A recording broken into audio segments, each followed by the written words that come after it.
40% dos apostadores afirmam ter se endividado por causa de apostas esportivas online. O levantamento do Procon São Paulo acende um alerta sobre o impacto financeiro das chamadas bets, especialmente em um cenário de expansão acelerada desse mercado aqui no Brasil. Os dados acendem um alerta com o superendividamento, o acesso e também regulamentação dos jogos online. Vamos aprofundar mais nessa pesquisa?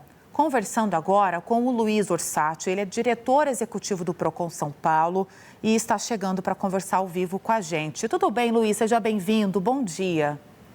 Tudo bem, bom dia a todos. Prazer estar aqui e prestar essa informação ao telespectador do SBT News. Luiz, quando nós falamos numa pesquisa, é sempre importante compreender de quem nós estamos falando, né? E nós estamos trazendo um índice ali de 40% dos apostadores estão endividados. Qual é o perfil do apostador hoje? Olha, essa pesquisa é importante sempre ressaltar que é uma nova pesquisa em comparação a uma pesquisa feita no ano passado. O perfil desse jogador que nós identificamos aqui é o perfil que a maioria desse jogador é do sexo masculino, 61%, e que, infelizmente, um dado muito importante que, enfim, que é preocupante, que o ticket médio, o gasto médio desse jogador, ele aumentou de um ano para outro. O ano passado, aquele que gastava acima de R$ 1.000, era 18%. Agora identificamos nessa pesquisa que o ticket, aquele que gasta mais de R$ 1.000, é mais de 30%. Ou seja, aquele consumidor masculino que aumenta esse gasto e está se endividando cada vez mais por conta desse jogo, dessa bet, enfim, que tem cada dia mais feito parte do nosso dia a dia. Luiz, quando o apostador ele chega ao ponto de se endividar, podemos associar que geralmente é após uma sequência de perda de dinheiro e aquela tentativa de recuperar o dinheiro que foi perdido? Sem dúvida nenhuma. É sempre importante ressaltar, apesar das publicidades, muitas delas abusivas, indevidas, que o jogo, a aposta online, não é um investimento.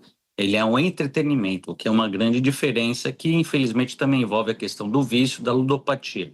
E aquele consumidor que tem uma perda, na ânsia de recuperar, ele aposta novamente, aí ele pode, claro, como é um jogo de azar, esse é o verdadeiro nome técnico, ele pode, claro, ter uma nova perda. E com isso vai acumulando suas perdas e cair naquela questão do superendividamento. Por isso que a questão é sempre importante ressaltar que o consumidor, o apostador, ele é um consumidor, ele tem direitos com relação ao Código de Defesa do Consumidor. E isso caso ele tenha algum prejuízo, seja nessa questão da educação, na questão da percepção da ludopatia, é importante sempre procurar os seus direitos e a própria Bets fazer esse monitoramento do comportamento deste jogador. Luiz, quais situações se enquadram, então, que um jogador, um apostador, ele pode recorrer para garantir esses direitos? Consegue colocar um lado mais com exemplos para a gente poder se situar melhor? Olha, aquele jogador que, por exemplo, tem um crédito, ele recebeu um prêmio, ganhou e não consegue resgatar esse crédito porque a plataforma usa de subterfúgios, de manobras para faça que ele jogue aquele crédito que ele ganhou. O jogador, o apostador, o consumidor, ele tem o direito de ter aquele resgate imediato. Essa é a principal reclamação que nós temos aqui no Procon do Estado de São Paulo. Por isso que é sempre importante o consumidor, aquele que gosta de jogar, apostador, enfim, ter essa percepção. Ganhou, ele tem o direito de ter o resgate imediato. A plataforma não pode utilizar de outras formas para que esse consumidor jogue aquele crédito, enfim, continue jogando. Então, é um direito do consumidor, do apostador, ter o resgate imediato. Entre outras questões sobre o cadastro na plataforma, ser excluído, enfim. São diversas questões que o consumidor, que o apostador que joga, que é um consumidor, não tem os seus direitos respeitados.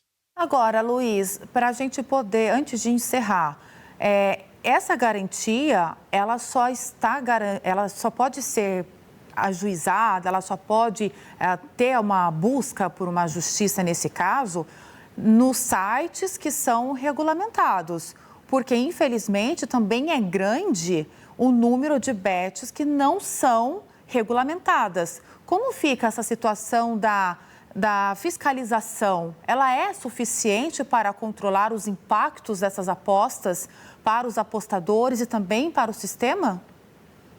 Olha, o consumidor deve prestar muita atenção, porque de fato é um problema muito grave que tem ocorrido aqui no Brasil. O consumidor ou apostador só deve jogar, quando quiser, em bets regulares. Essa lista está no site do Procon e a bet só é regular quando tem o seu final no site bet.br. Qualquer outro endereço que não tenha esse final não é uma bet legalizada e, portanto, claro, o consumidor não terá garantido qualquer direito. Então, essa é a primeira percepção, primeira indicação, sugestão, recomendação para o consumidor. Você quer jogar? Claro, só busque bets, plataformas de jogos legalizadas. Infelizmente, a questão é complexa. Desde o início, nós fazemos uma crítica, uma vez que a questão das bets envolve política pública, saúde pública, e deveria estar alocada num ministério que deveria cuidar de uma política maior, de uma maneira transversal, e não apenas um ministério que cuida de arrecadação, como é o Ministério da Fazenda. De qualquer forma, há uma secretaria que cuida de jogos e apostas, ela fiscaliza e monitora tanto as bets legalizadas e, claro, tenta buscar e tirar do ar as bets não legalizadas. Mas cabe principalmente ao consumidor ter esta percepção com relação às bets que são legalizadas e só nessas eles terão os seus direitos garantidos. E sempre, né, jogar com responsabilidade para não cair num vício, estar perdendo dinheiro, encarando uma aposta como se fosse um investimento, porque não é isso que acontece, e tomar cuidado com esse endividamento, que daí a consequência é muito prejudicial, não só para o apostador, mas acaba trazendo um efeito dominó. Além de tudo, com preocupações, saúde mental, entre outros aspectos que estão relacionados. Nós conversamos com Luiz Orsatti, diretor executivo do Procon São Paulo. Luiz, muito obrigada, seja sempre bem-vindo. Até a próxima.